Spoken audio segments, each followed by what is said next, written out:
You don't need to know how to code to build an iOS app in 2026. Now I know it sounds crazy, but it's actually true. Without writing a single line of code, you can ship an entire iOS app from scratch. And in this video, I'm going to show you exactly how you can do it. This is the app that we will be building by the end of this video by just prompting. So it's a subscription tracking app that helps you take control of your spending. So let's get started. This app has authentication. It has a complete backend, meaning it's not just an MVP, it is an actual working app. Let me sign into my account here. And there we go. This is the main dashboard of the app that lets you see your balance, your upcoming renewals, your spending by category. Under the subscriptions tab, you can easily add subscriptions, view your existing ones, update them. This is the plus icon that lets you add new subscriptions every time you subscribe. This is the Insights tab. And finally, the profile. And here's a notifications tab that we have for any upcoming renewals. And all of this is running on a real backend. So if you want to build an app that works and is not just another MVP, then watch this video till the very end. This is going to be a raw video wherein I show you every step, every process, even the errors. And just so you know if I'm qualified enough to tell you how you can build something using AI, let me tell you that I'm an AI specialist. We help businesses set up AI systems all the time. So if you want to get your business automated using AI and if you want to work with us, you can find the link to our website in the description. So let's quickly understand the process that we're going to follow throughout this video to achieve our goal of building an iOS app from scratch without coding. So the first step is obviously going to be to come up with an idea for your app. What the app is going to be about, how it's going to help your users, what features it's going to have, how it's going to look, and how it's going to stand out in the market. The next step is going to be to come up with the prompt and send it to our AI builder. Then we're going to review the app and we're going to iterate based on our feedback until and unless we are satisfied with the end product. And then it's just a matter of shipping it to the App Store. Now the question is, which AI builder are we going to use to build our iOS app? So most of the vibe coding tools that you will see in the market are web-centric, meaning they can help you build beautiful websites, web apps, etc. But when it comes to building an actual app, an iOS app, they lack. And because of that, we are going to use a native iOS builder, which is designed to build iOS apps using AI. And the iOS app builder that we will be using is called Superapp. So as you can see, it helps you build iOS apps with AI. Superapp is not a generic vibe coding tool, as I said. It is a native iOS app builder. As you can see on the left, you have to give in the prompts for the edits you want to make to your app. And on the right, you can easily check the changes it made and you can give it feedback if needed. So if you're ready to build your first iOS app with AI, go ahead and check out the link to Superapp in the description below. So to get started, we will have to go ahead and download Superapp in our system. As of now, it is available for download in Macs only. So let's go ahead and download it. Alright, so Superapp has been downloaded and now let's quickly sign in. Alright, so we're in. Just in case you're doing this for the first time, it might ask you to download Xcode from the App Store. So simply download it because that is needed for testing. So let's start with the first step, which is the idea. So my idea for this video is simple, that we're going to build a subscription tracker app. Living in 2026, we are subscribed to so many applications starting from Netflix to ChatGPT. And it's sometimes hard to keep track of what you're using and what you're not. So I wanted to have a consolidated place where I can track all my subscriptions. I can see when their billing dates are near, and if I don't need them, I can cancel them instead of wasting my money on it. So basically, I went to Claude and I told it all that I want to create. I gave it all the features I would like to have. I gave it everything that I had in mind. And based on that, it came up with this particular prompt. So let's quickly go through this. So I told it that build me a production-ready native iOS subscription tracker app in Swift UI with Supabase as the backend. Now, since this is not an app that only I am going to use, many people are going to use it, so we obviously need to have a backend for our app, and that is where Supabase comes into play. I've told it this app should be App Store ready with multi-user support and authentication. Then we're talking a little bit about authentication here. So I would like to have sign up with main, email, and password. Then we're talking about the main core dashboard. Then we're talking about a few more tabs that the app is going to have apart from the main dashboard. For example, the subscription management, where people can add new subscriptions they have subscribed to. They can edit the existing ones. They can delete it. They can mark it as unused, as important, etc. Then we are going to have some more features like sorting the subscriptions, like price, high to low. Then I've also told it to include notifications so that 3 days before my subscription renews, I get a notification. We're talking a little bit about the Supabase backend, and finally the app store requirements. Now, since I'm a person who also pays attention to the front end, I have told it, the colors to use, the fonts to use. It's completely optional, but good to have if you have an idea about it.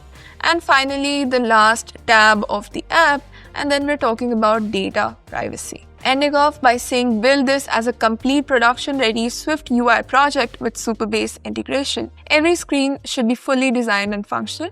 Prioritize making the UI feel premium and intentional. This should look and feel like an app made by a funded startup, not generated by AI. Now, I'm going to give you access to this prompt just in case you want to get an idea of the structure of this prompt, or maybe you want to send it as an example to Claude while you're writing your own prompt. It is no rocket science, you just type in what you would like to have and it should give you the prompt. But still, if you want, you can use my prompt as an example. You'll be able to find it in the description. Alright, so let's copy the entire prompt. Let's head back to Superapp and let's paste it here. For the device type, let's select iPhone. We don't want to add anything else. By the way, you can attach images, you can capture website as references, and you can also import from Figma.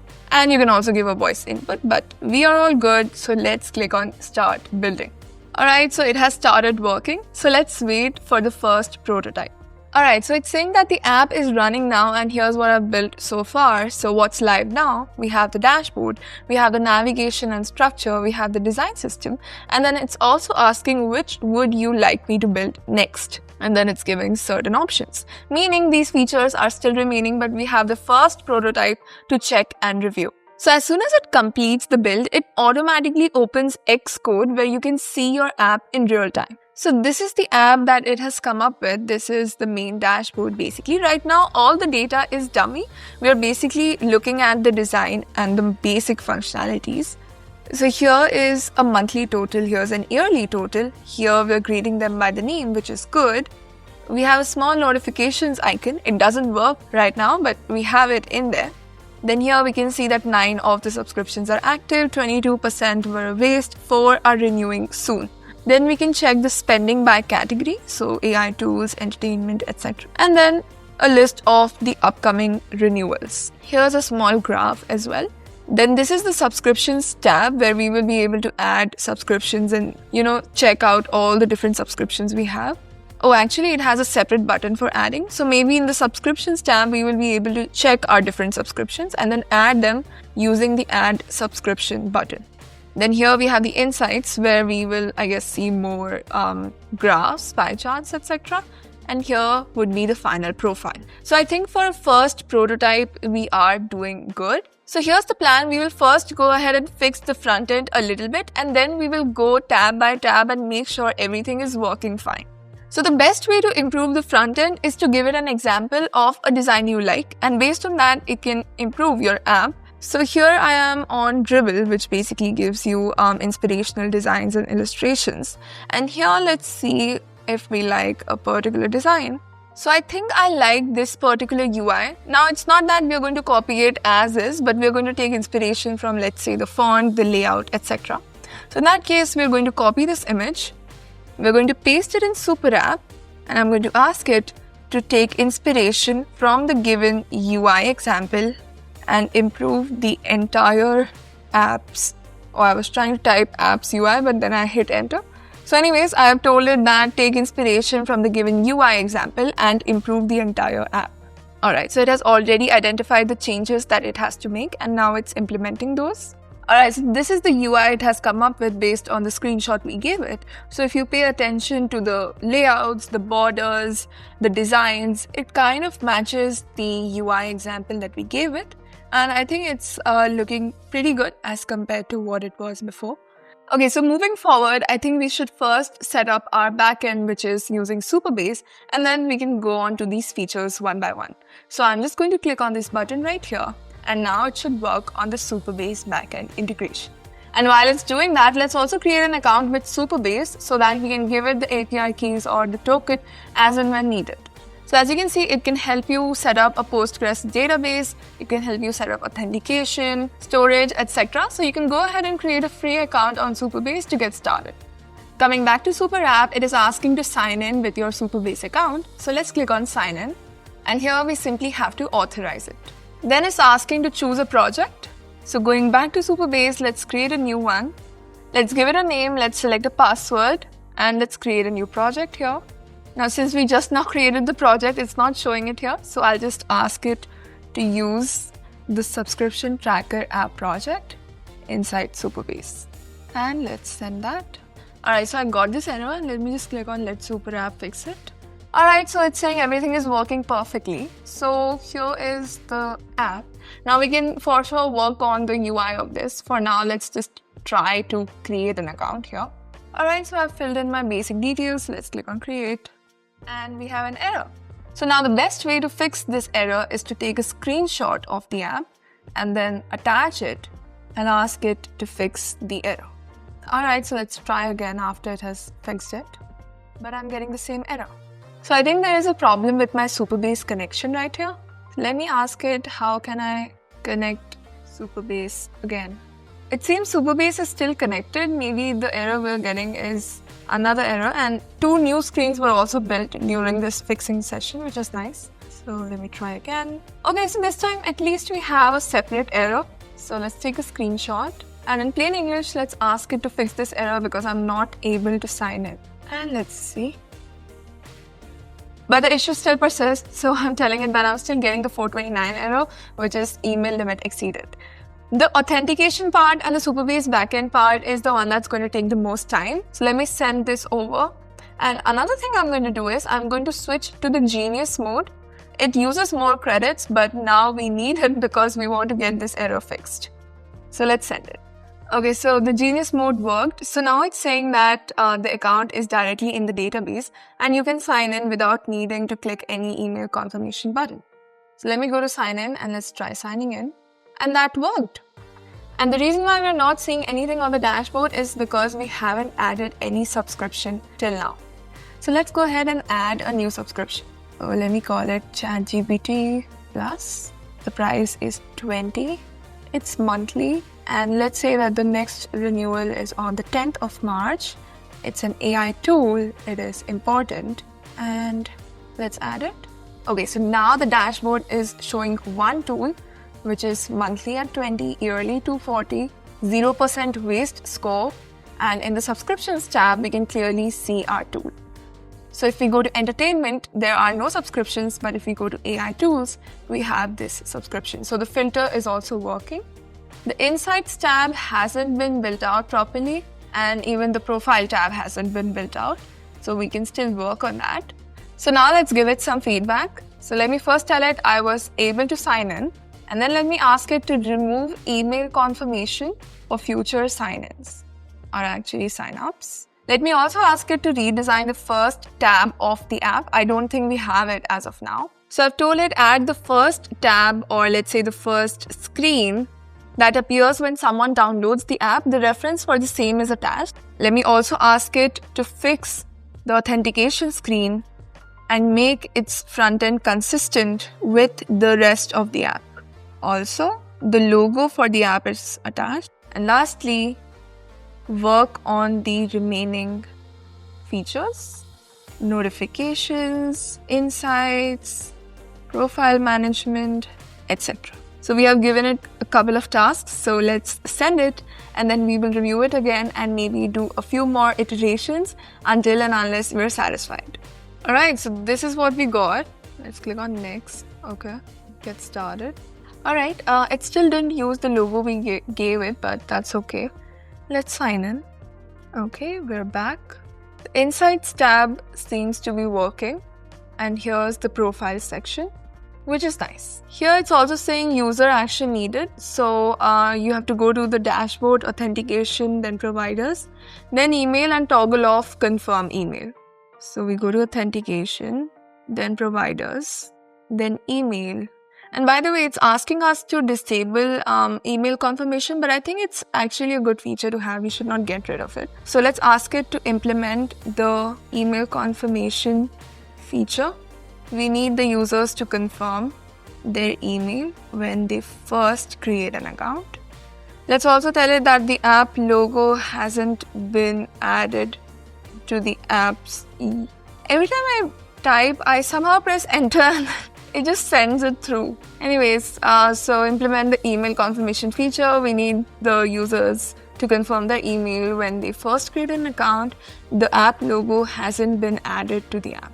I still had a few more points to mention, but never mind. We can do that in the next round. So just make sure that while you're typing, don't accidentally press the enter button or else it will be gone. Alright, so email confirmation flow has been implemented and the app logo is integrated. Okay, yeah, it's right here. It's quite small, but it has added it. So that's good. We can fix that problem later on. And here's the other part where it has added the logo, which is good. So let's try creating an account and let's quickly confirm if the email confirmation flow is working. Alright, so let me try creating an account here.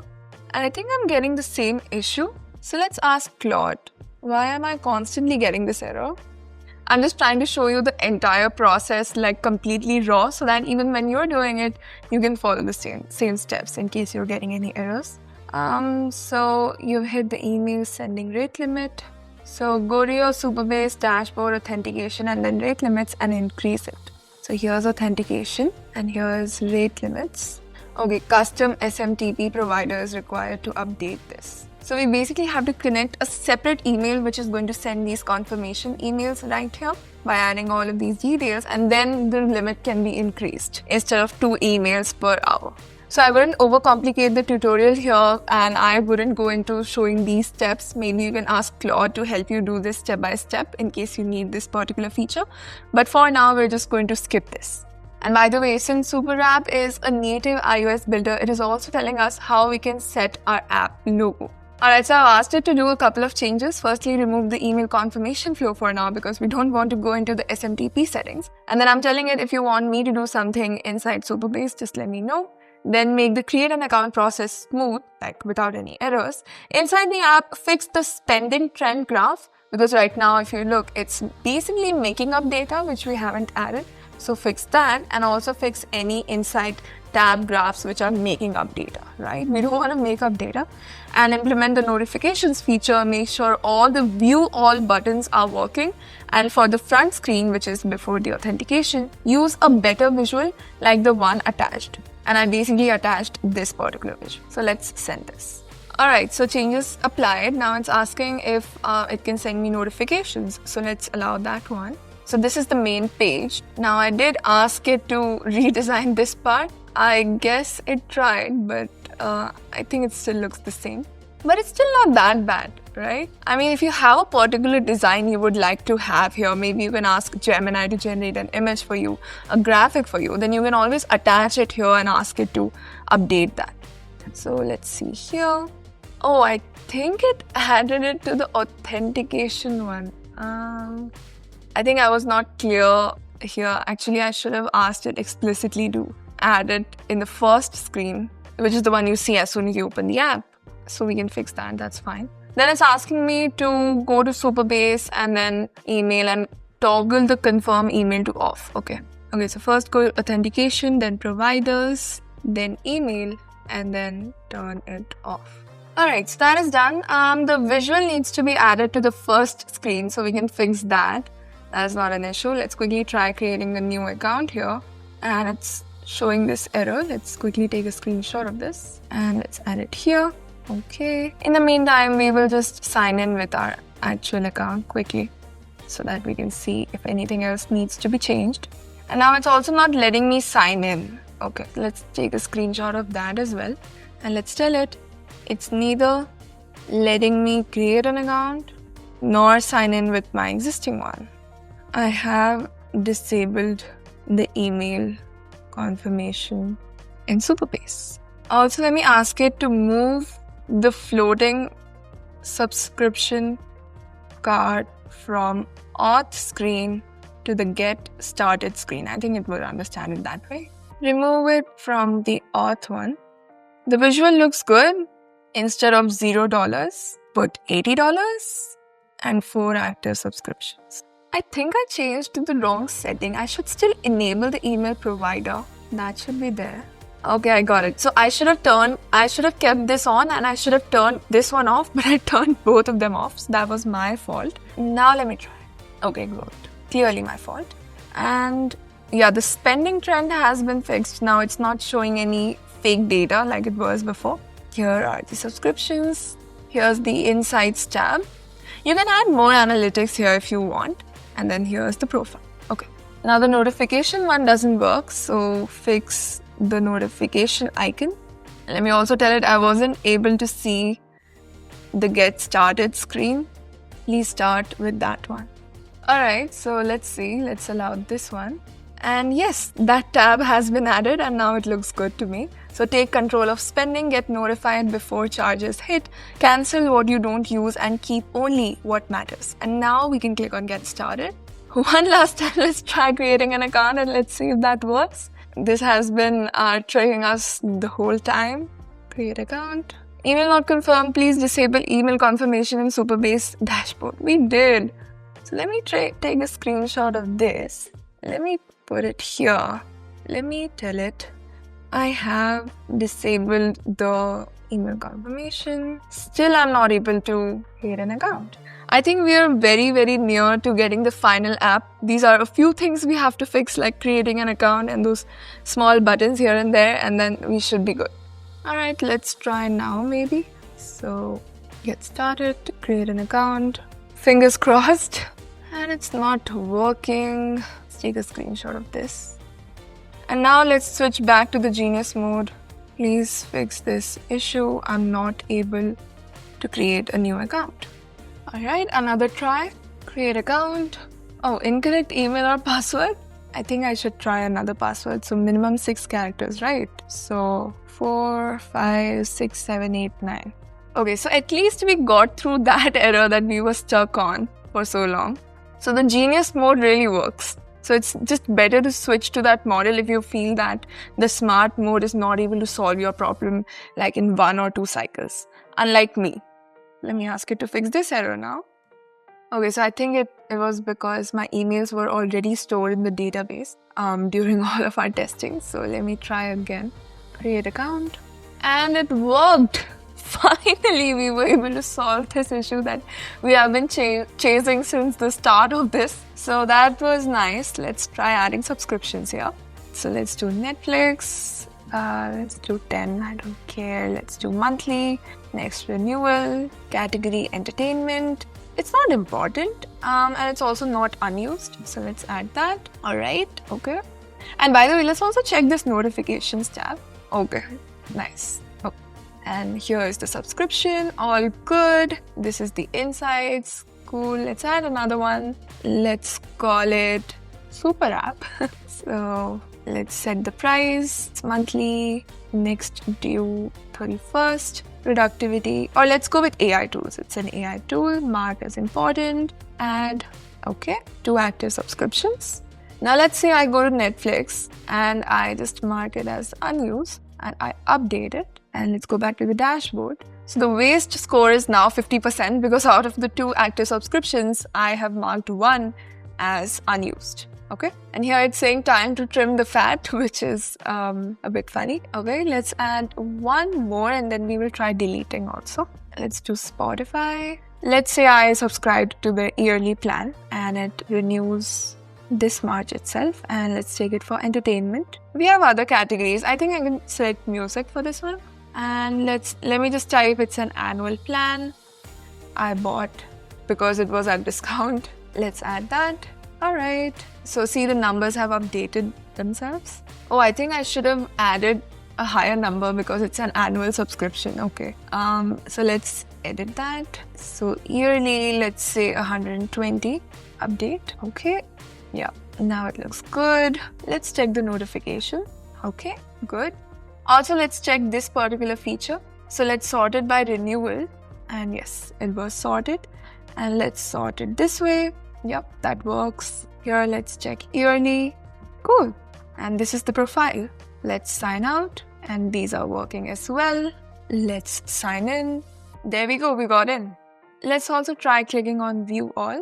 Yep, that works. And that is how we created this beautiful subscription tracking app using Superapp within no time. Just imagine if you had outsourced this, how much it would have costed you, how much back and forth you would have done, and how much time it would take. Beautiful.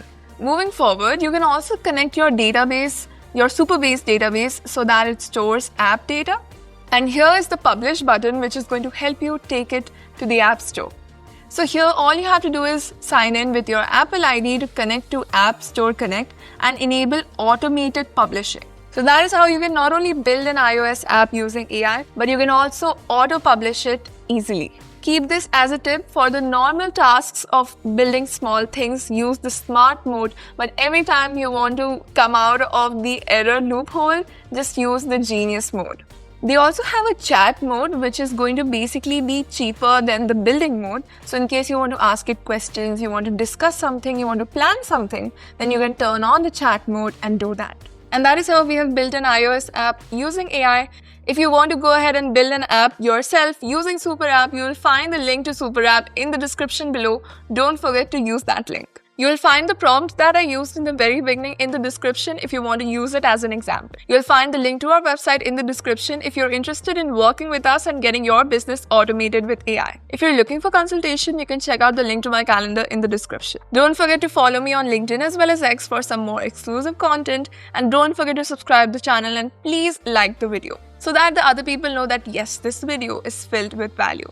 I tried to cover everything raw so that you were able to see the entire process of how an app is built using AI as of now. The technology is just going to get better from here. And trust me, iOS app development using AI is going to be the next wave in 2026. So why not hop on early on? So yeah, that is pretty much it for this video. I will meet you in the next one. Till then, bye.